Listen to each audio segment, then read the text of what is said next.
मला हे वाक्यच खटकतं की पुरुषाच्या बरोबरीने आल्या. खरं तर हा संघर्ष किंवा हा लढा सावित्रीचा तोच होता की मला माणूस म्हणून जगायचंय.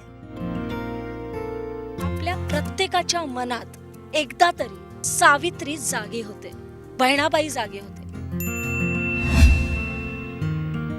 लाभले भाग्य आम्हास बोलतो मराठी.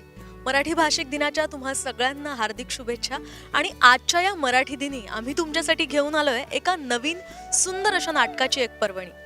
लोकशास्त्र सावित्री या नाटकाचा आज प्रयोग होता आणि या नाटकाच्या रूपानं तुम्हाला एक नवीन सावित्रीची ओळख होणार आहे. आणि याच निमित्तानं मराठीशी सुद्धा तुमची एक नवीन नाळ जोडली जाणार आहे. आणि या नाटकाच्या प्रसंगी जे काही किस्से होते, जे काही प्रसंग होते आणि या नाटकातून जे काही मूल्य जोपासली गेली, जी काही शिकवण तुम्हा सगळ्यांना मिळाली, त्याच संदर्भात आपण आज चर्चा करणार आहोत. सावित्रीबाई फुले. मम्मा. हा बेटा. मम्मा, सावित्रीबाई फुले कोण होत्या? कोण? सावित्रीबाई फुले. अगं सावित्रीबाई फुले भारतातल्या पहिल्या महिला शिक्षिका, ज्यांनी मुलींसाठी पहिली शाळा सुरू केली. पहिली शाळा म्हणजे त्याआधी मुली शाळेत नव्हत्या जात? नो बेटा, अगं त्याआधी मुलींना शाळेतच काय, त्यांना घराबाहेर पडणं देखील अलाउड नव्हतं.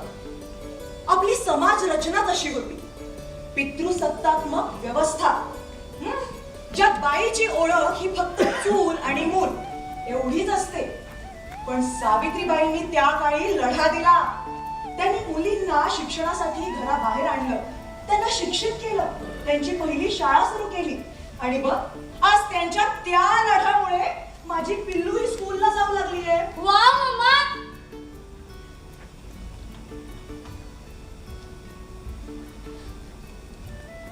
सावित्रीबाई या. काय हो? बसा.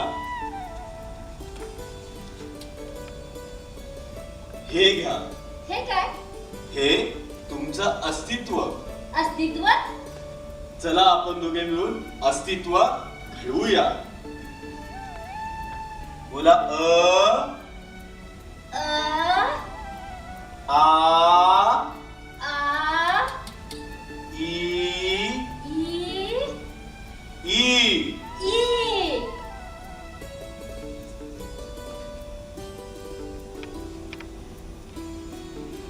मी सावित्रीबाई फुले.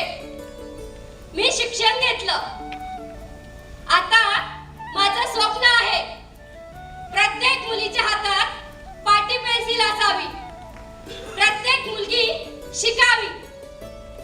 सावित्री सावित्री यासाठी सावित्री झाली कारण त्यांनी स्त्री शिक्षण सुरू केले, स्त्री शिक्षणासाठी लढा दिला. 1848 साली त्यांनी मुलींची पहिली शाळा सुरू केली. वाव. मम्मा. मम्मा, बोल बेटा. सावित्रीबाई शिकल्या. त्यांनी मुलींनाही शिकवलं आणि स्वतःचं अस्तित्वही घडवलं. जसं तूही शिकली, तू मलाही शिकवते आणि स्वतःचं अस्तित्वही घडवलं. म्हणजे तू सावित्री झाली. Wow mama. मम्मा तू सावित्री झाली. मम्मा माझा प्रोजेक्ट झालाय, मी खेळायला जाते. Okay bye mama. अगं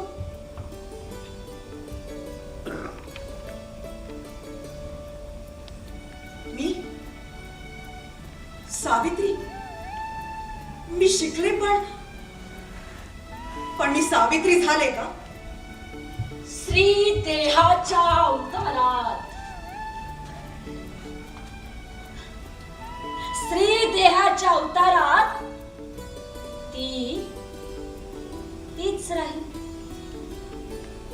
ती सासू, सून, वहिनी, नणंद, आत्या, मावशी, काकू, आजी, आई, सगळं रूप धरून गाजली आणि गाजली. पण ती सावित्री नाही झाली. ती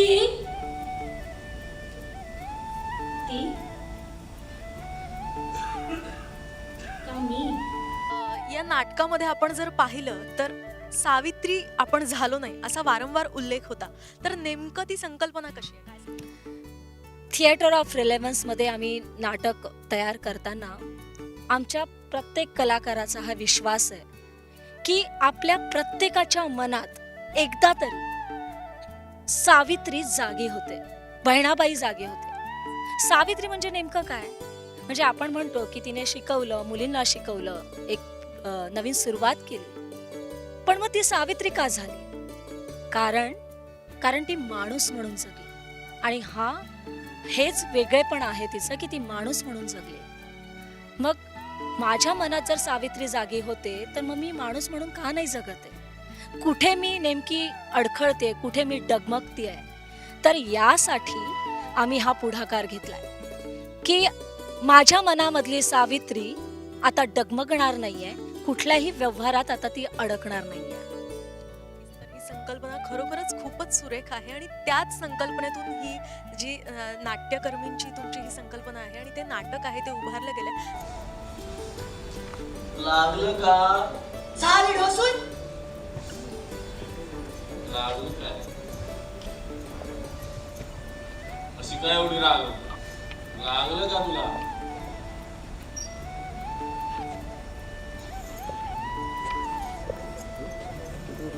अगं भूक लागली का?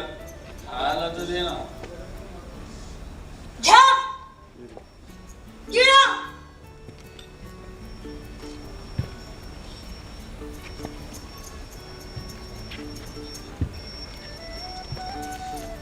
तू काय खाल्लंस काय? जास्त लाळ देऊ नको तर गिळ. खाल्लंस काय? खा ना. कशाला वागतोस असं? हा, कशाला वागतोस? अरे चांगलं नाही दिसत. पोर मोठी झालीये, जरा विचार कर. अरे तिला काय वाटत असेल? नाही बरं वाटत ही रोजची भांडणं, रोजची कटकट. तुझी अवस्था बघ काय करून घेतलीयस. सुधार आता तरी. अगं खाऊन घे. आजपासून तुझी शपथ घेऊन सांगतो मी दारू सोडली. राहू द्या, राहू द्या. तुम्ही घर राखा, मी कामाला जाऊन येते. नाही मूळ, नाही भांडी, नाही स्वतःचे गणपतीचे. नाही मूळ, नाही भांडी, नाही स्वतःचे गणपतीचे. अरे नाही मूळ, नाही भांडी, नाही स्वतःचे गणपतीचे. नाही मूळ, नाही भांडी, नाही स्वतःचे गणपतीचे. नाही जीव, नाही काना, नाही स्वतःचे निर्णयतीचे. नाही जीव, नाही काना, नाही स्वतःचे निर्णयतीचे. नाही जीव, नाही काना, नाही स्वतःचे निर्णयतीचे. नाही जीव, नाही काना, नाही स्वतःचे निर्णयतीचे. नाही स्वतःचे निर्णयतीचे. तर यामध्ये आपण पाहिलं मराठी शाळा जी आहे ती सावित्रीबाईंनी पहिल्यांदा सुरू केली आणि त्यानंतर फक्त मराठीच नाही, फक्त भारतात संपूर्ण भारतातल्या स्त्रिया आज आपण जे काही आहोत ते त्यांच्यामुळेच आहोत. आणि त्यानंतर आत्ताची जी सध्याची परिस्थिती आहे आणि तेव्हाची जी परिस्थिती होती यामध्ये काही तुम्हाला साम्य वाटतं का किंवा काय नेमकं बदल आहे? मी असं म्हणेन की हो, आपल्याला एक ढोबळ बदल दिसतात. आणि ते बदल काय आहेत तर मुली उंबरठा ओलांडू लागल्या, मोठ्या मोठ्या पदावर काम करू लागल्या, मोठमोठे पगार घेऊ लागल्या. आणि असं म्हटलं जातं समाजात की पुरुषाच्या बरोबरीने आल्या. मला हे वाक्यच खटकतं की पुरुषाच्या बरोबरीने आल्या. कारण मुळात माझी एक आयडेंटिटी माणूस म्हणून वेगळी आणि त्याची वेगळी आहे. तर आपण खरं तर हा संघर्ष किंवा हा लढा सावित्रीचा तोच होता की मला माणूस म्हणून जगायचंय. आणि ती स्त्री देहाच्या पलीकडे एक माणूस म्हणून, एक विचार म्हणून जगली. आणि आज आपण जागतिकीकरण पाहतोय ते काय करतंय तर मिस इंडिया घ्या, मिस वर्ल्ड घ्या, मिस युनिव्हर्स घ्या, त्या पुन्हा मला शरीराकडे आणतायत. आज कुठलंही उत्पादन जेव्हा बाजारात विकण्यासाठी येतं तेव्हा बाईच्या बॉडीला किंवा पुरुषाच्या बॉडीला प्रेझेंट केलं जातं आणि ते विकलं जातं. तर हे असं का? तर ही माणूस म्हणून जगण्याची लढाई आहे आणि ती मानसिक गुलामी आजही आहे. ती मानसिक चौकट आजही आहे जी ओलांडणं खूप आवश्यक आहे. आणि लोकशास्त्र सावित्री त्यासाठीच पुढाकार घेत आहे की ती मानसिक चौकट भेदूया. तर हा एक मोठा बदल हा घडणं हे अत्यंत महत्वाचं आहे. अरे संसार संसार जसा तवा चुलावर. आधी हाताला चटके तवा मिळाती भाकर. भाजलं ना. आई ही कोणाची ग कविता? अगं बहिणाबाईची. बहिणाबाई लेखिका होत्या? नाही ग, ती एक साधी बाई होती जिनं ह्या अशा रोजच्या कामातनं लोकांना जगण्याची शिकवण दिली. आई तू पण रोजच काम करतेस, रोजच्या कामातून मला नवीन शिकवतेस, म्हणजे तू पण बहिणाबाईच ना ग. चल काहीतरीच तुझं. थाप भाकरी. या नाटकामध्ये मी पाहिलं आपण अनेक किस्से यामध्ये दाखवले, अनेक भाषांचा यामध्ये मराठीतल्या ज्या महाराष्ट्रातल्या भाषा आहेत त्यांचा उल्लेख केला. जागर असू देत, पोवाडा असू देत किंवा बाला डान्स असू देत, सगळ्या प्रकारचे तुम्ही या ठिकाणी संस्कृतीचं सुद्धा दर्शन दाखवलं.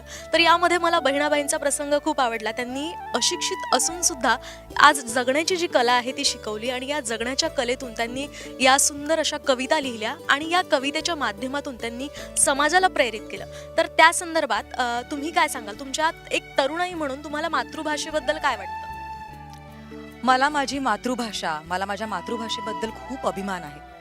मुळात म्हणजे जिथे आपण म्हणतो की शिक्षणाने माणूस माणूस होतो, पण आज खरंच तसं आहे का?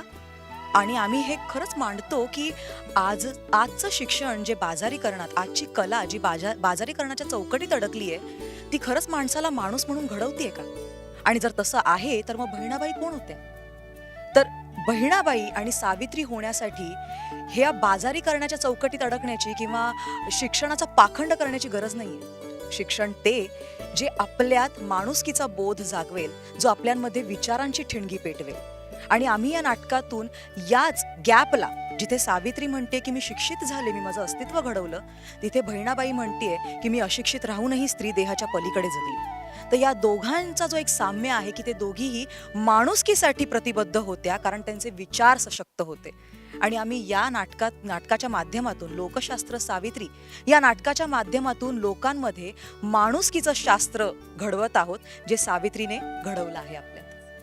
आणि त्याच्याच माध्यमातून इतर सावित्री सुद्धा नक्कीच घडतील.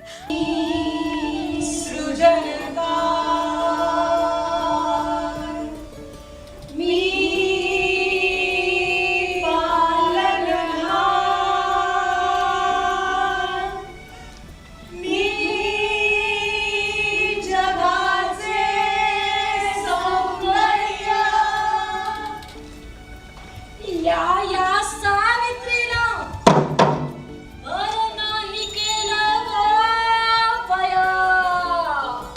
आता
नाटकामध्ये एकमेव पुरुषाची भूमिका करणारा हा कलाकार आपल्या सोबत आहेत.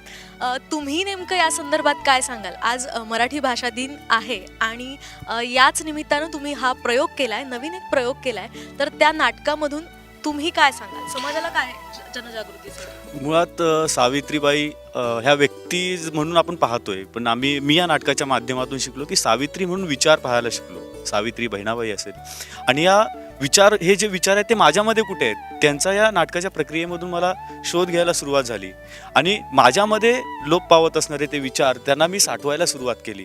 संविधान संमत आहे अधिकार मालमत्तेचा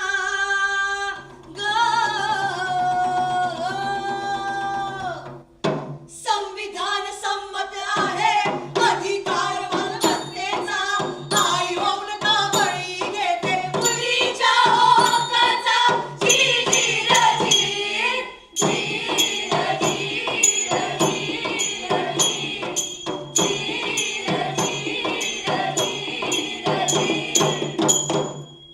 का आई होऊन ती अन्याय करते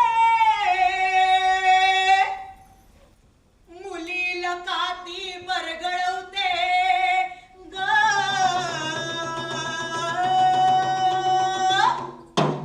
का आई होऊन ती अन्याय करते मुलीला का ती बरगळवते भावनेच्या अधीन होऊन बहीण भाऊ रायाला संपत्तीचा हक्क देते जी र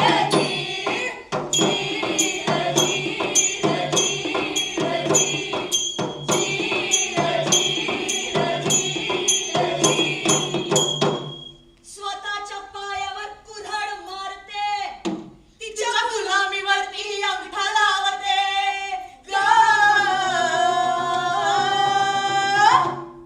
स्वतःच्या पायावर कुऱ्हाड मारते च्या गुलामीवरती अंगठा लावते काही आई होऊनही रूप सदाच कलंकित करते जी जी र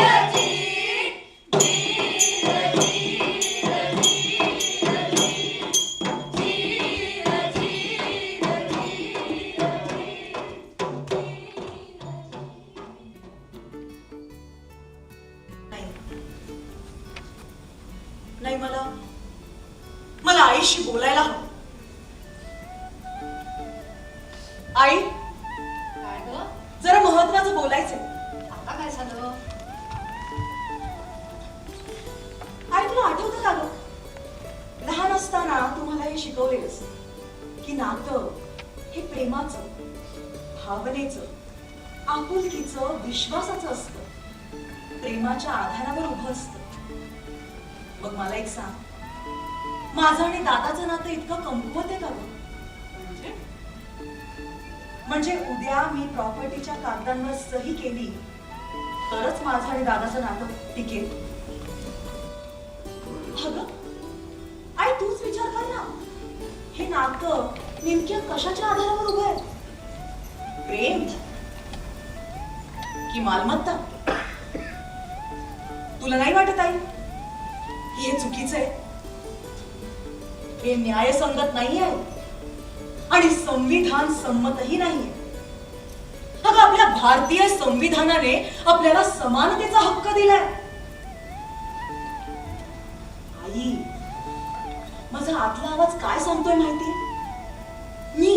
मी स्वतः हे नातं जपायला तयार आहे. अगदी शेवटच्या क्षणापर्यंत टिकवून ठेवायला तयार आहे. पण त्याचा आधार मालमत्ता ट्रान्सफर नसणार. आई, अगं, मी समजू शकते ना, मी अगदी समजू शकते. दादाला आर्थिक गरज पडलीच तर मी त्याच्यासोबत उभी राहीन. अगदी तू असो किंवा तू नसो आई, मी त्याच्यासोबत तेवढ्याच ताकदीने उभी राहीन जेवढी आज आहे. पण केवळ नातं टिकवायचंय म्हणून किंवा भावनेच्या अधीन होऊन मी माझ्या संविधानिक हक्कांचा बळी जाऊ देणार नाही. मला एक प्रसंग तुम्ही यामध्ये साकारला होता, त्या प्रसंगाबद्दल तुम्हाला वैयक्तिक काय वाटतं? खरं तर प्रसंगच असा आहे की असं अनेक घरात घडतं. इथेही खूप जण असतील की ज्यांच्या घरात हा प्रसंग घडलेला आहे. आणि जेव्हा असं समजतं की आपल्यातलाच कोणीतरी आहे, त्यांच्यावरती हा प्रसंग घडलेला आहे, कदाचित आज आपल्याही वरती घडू शकतो, हे परत कोणाच्याही बाबतीत होता कामा नये. जगात कुठल्याही स्त्रीच्या बाबतीत होता कामा नये.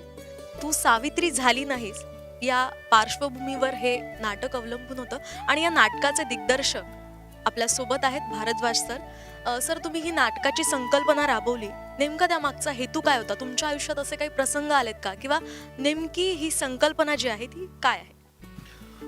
मुळात कलाकार, लेखक, दिग्दर्शक ते समाजाचे आरसे आहेत आणि तुम्ही मराठी भाषा निमित्ताने बोलतात तर भाषाचा अर्थ आहे भाव, आशय आणि यलगाराचा. आणि कलाकार संवाद साधतात. नवा समाज, न्यायसंगत समाज, संविधान संमत समाज. आणि हे विसरू नका, महात्मा ज्योतिबा फुले आणि सावित्रीबाई फुलेंना ह्या देशाला संविधान असावं आणि त्यासाठी आंबेडकर घडावं म्हणून तो आधार दिला आणि तो आधार महाराष्ट्रातून आला. अतिशय सुंदर पद्धतीने या ठिकाणी मराठी आणि यासोबतच या समाजाशी निगडीत असं उल्लेखनीय आणि सुंदर महत्त्वाचं कार्य करणाऱ्या सावित्री सोबतच सर्वांचाच या ठिकाणी एक बदल या ठिकाणी आपल्याला पाहायला मिळतोय आणि तो बदल झालाच पाहिजे. प्रत्येक स्त्री तिच्यातली सावित्री ही तिने ओळखलीच पाहिजे आणि अशाच या नाटकातून अशी सुंदर ही जी संकल्पना तुम्ही साकारली आहे ती नक्कीच समाजामध्ये रुजवेल आणि या समाजामधून तिच्यासाठी तिच्या स्वतःसाठी काहीतरी करण्याची उमेद नक्कीच निर्माण होईल. आणि यासोबतच या कार्यक्रमात या ठिकाणी आपण इथेच थांबतोय. पाहत रहा साम टीव्ही आणि पुन्हा एकदा मराठी दिनी या कार्यक्रमाबद्दल तुम्हा सर्वांनाही हार्दिक शुभेच्छा आणि साम टीव्हीच्या सर्व प्रेक्षकांना मराठी दिनीच्या पुन्हा हार्दिक शुभेच्छा. नमस्कार. मला हे वाक्यच खटकतं की पुरुषाच्या बरोबरीने आल्या. खरं तर हा संघर्ष किंवा हा लढा सावित्रीचा तोच होता की मला माणूस म्हणून जगायचंय. आपल्या प्रत्येकाच्या मनात एकदा तरी सावित्री जागी होते, बहिणाबाई जागे होते.